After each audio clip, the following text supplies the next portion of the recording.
The mystery of how Princess Diana died has fascinated the world for more than a decade. Was she the victim of an accident or something more sinister? This is the question. August 31st, 1997, 12:23 a.m. Inside a dark tunnel beneath the streets of Paris, the most famous woman in the world took her last breath. The official story: a drunk driver, a reckless chase, a tragic accident. But here's what nobody tells you: the unexplained money, the missing surveillance footage, the mystery car that vanished into the night, and a warning Diana gave 2 years before she died. Stay with me, because the truth is far stranger than you've been told. The final hours. What Diana did that night. To truly understand what happened that night, you have to rewind the clock. Not just hours, but weeks. In the summer of 1997, Diana vacationed in the Mediterranean with her new partner, Egyptian film producer Dodi Al-Fayed. They were under constant watch from photographers. Their romance attracted a lot of attention, making some powerful people uncomfortable. On August 30th, they flew from Sardinia to Paris. They planned to stay at the Ritz Paris, a hotel owned by Dodi's wealthy father, Mohammed Al-Fayed. They checked in, dined at the hotel's restaurant, and seemed happy and relaxed, unaware of what was about to happen. Outside, a different situation was unfolding.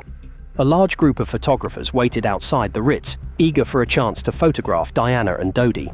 This was not unusual, as photographers had followed Diana for years. However, that night, the crowd was bigger and more aggressive. To avoid the nearly 30 photographers outside, Diana and Dodi decided to leave through a back door. They left their car parked outside to distract the paparazzi, then got into a different car, a Mercedes-Benz W140 that the hotel had hired. Diana and Dodi sat in the back. In the front was Trevor Rees-Jones, a member of Dodi's security team. None of them wore seatbelts. This detail is important. Things got strange when Henri Paul, the head of security at the Ritz, was called back to drive the car. He had left his post earlier and was not a licensed chauffeur. It was unclear why he was summoned back to drive Diana on her last night. Diana left the hotel in a car driven by a Fayed employee who wasn't licensed to drive. She was with Dodi and Trevor, who only worked for the Fayed family. That night, Diana had no royal protection. She lost her royal title and security after agreeing to an interview with the BBC in 1995, where she discussed her marriage to Prince Charles. At 12:10 a.m., the black Mercedes quietly left the Ritz's back entrance and entered the streets of Paris. The man behind the wheel, the mysterious Henri Paul. Among the many unanswered questions about Diana's death, one person stands out: Henri Paul. Who was he, and was he truly who he said he was? On the surface, Henri Paul was the deputy head of security at the Hotel Ritz in Paris. He was 41 years old, quiet, professional, and trusted. Earlier that evening, he confronted the paparazzi waiting for Diana and Fayed outside the hotel. He seemed calm and in control. However, there's more to the story. Later, authorities found that Paul had a blood alcohol level of 180 milligrams per 100 milliliters of blood, which is 3.6 times the legal limit in France. They also discovered a mix of alcohol and drugs in his system, including the antidepressant Prozac and the drug Thiopride, usually prescribed to help recovering alcoholics. Some people question whether the blood test actually belonged to Henri Paul. Conspiracy theorists, forensic experts, and even investigators have raised doubts. Claims emerged in 2006 that the blood samples tested did not come from Paul, but from a suicide victim. A professor at Bart's Hospital, Athol Johnston, stated in a London inquiry that one of the blood samples was likely not Paul's. The fact that samples taken from different parts of Paul's body showed almost identical results raised further suspicion. In forensic science, this kind of consistency is considered unusual. Then there are financial concerns. Allegations surfaced that Henri Paul received money from a national security service. Evidence for this mainly came from unexplained cash found with him at the time of his death and his personal wealth. On the night of the crash, he had a significant amount of cash, far more than what a hotel security officer would typically carry. Operation Paget suggested that Henri Paul might have been a low-level informant for the French secret services, but it found no evidence that he was a hired gun for M36. The phrase "may have been" leaves room for doubt. Questions remain. Was Henri Paul a spy? Was he manipulated? Did someone switch his blood samples to make it seem like a drunk driver killed a princess? DNA tests ordered by French authorities seem to confirm that the blood with high alcohol levels came from Paul, but critics point out that the chain of custody was never perfect. Once a conspiracy takes root in the public's mind, it rarely disappears, even with DNA evidence. The chase and the crash. What happened inside the tunnel? 12:10 a.m. The Mercedes moves through Paris. At first, the plan seems to be working. The decoy car in front is attracting photographers. The back exit provides a head start. Diana and Dodie sit in the back seat. Rhys Jones is in the front, and Henri Paul drives. But the paparazzi catch on. After a fast chase through the streets, the photographers catch up with the Mercedes. Motorcycles and cars follow, a pack of cameras chasing the most famous woman in the world. After leaving Rue Cambon and crossing Place de la Concorde, they drive along the embankment road by the River Seine into the Place de l'Alma underpass. The underpass, the Pont de l'Alma tunnel, was meant to help them escape the photographers. Instead, it becomes a deadly crash site. At 0:23 CEST, Paul loses control of the car at the tunnel entrance. The car hits a white Fiat Uno, swerves left, and crashes head-on into the 13th column supporting the roof. The Mercedes travels at about 105 km per hour, over twice the tunnel's 50 km per hour speed limit. Diana is taken from the car. She is conscious when they pull her out. Her circulation is not good. Fast pulse, low blood pressure, indicating internal bleeding. She is alive, but injured. When rescue workers arrive, Diana is conscious.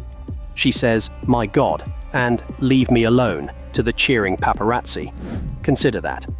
After a serious crash, with internal bleeding and a broken arm, Diana's last words to the photographers who chased her for years were, "Leave me alone." A doctor driving home from a party, Dr. Frederick Mailliez, sees Diana. He reports she has no visible injuries, but is in shock.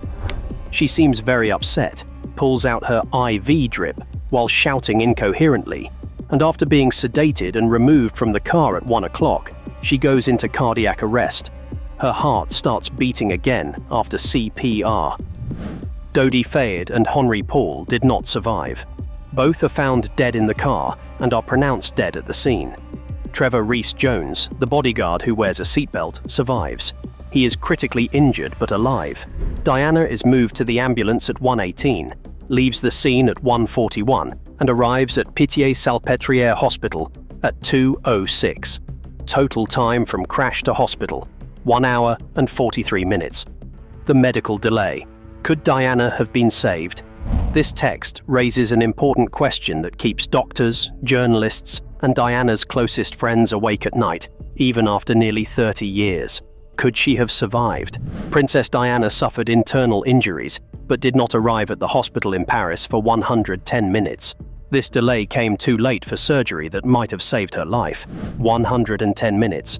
Almost 2 hours after the crash. Cardiothoracic surgeon Tom Treasure, who wrote a report for the official British investigation, examined what happened and talked about the heart injury Diana sustained because she was sitting sideways without a seatbelt when the car suddenly stopped. He suggested that if her unusual heart injury had been discovered sooner, she might have had a chance to live. Those two words, a chance, carry a heavy weight. So, why did it take so long? Diana spent her last hour in cardiac arrest and bleeding in a mobile medical unit parked not far from Pitié-Salpêtrière Hospital. An emergency team followed French medical guidelines and treated her at the crash site and during transport. This highlights a major difference. The French emergency system, known as stay and play, requires medical staff to fully stabilize a patient before transporting them, even if it means a long wait on the roadside. In contrast, the US system, called scoop and run, is based on research showing that trauma victims do best if they reach an operating room within 10 minutes. These two medical approaches could lead to very different outcomes. Some people say the delay occurred because French law requires patients to be stabilized before being taken to the hospital. Could Princess Diana have survived if the French ambulance teams had rushed her directly to the hospital? This question may never be fully answered. However, conspiracy theorists see more than just medical protocol. They propose darker ideas. One major claim is that Diana did not die in the crash, and that her care was intentionally delayed to prevent her from surviving. Did the ambulance remain outside the hospital on purpose while she was bleeding inside? Were the 110 minutes a failure of procedure or something more sinister? Diana also spoke about her fears. She met with her solicitor, Victor Mishcon, in 1995 and told him that reliable sources warned her that someone was trying to get rid of her through a car accident or another method. Less than 2 years later, she passed away. Lord Mishcon's note from that 1995 meeting was given to Scotland Yard in September 1997 and kept in a safe for years. It took 6 years for the note to reach French investigators. 6 years. A document in which the Princess of Wales expressed a premonition of her own death was locked away by Scotland Yard for that long. You can interpret that as you wish. The white Fiat Uno, the car that vanished. Of all the mysteries from that night in Paris, one piece of evidence stands out: a white Fiat Uno. In 1999, a French investigation found that the Mercedes had collided with this Fiat in the tunnel. The driver of the Fiat was never found. Witness Sabine Dozon reported seeing a white Fiat Uno with Paris license plates leave the tunnel after the crash. She described the driver as tanned, with a muzzled dog in the back, and noted the car's broken taillight.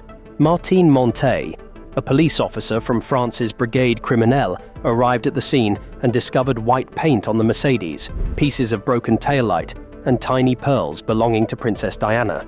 This was not a ghost. It was a real car that hit Diana's Mercedes.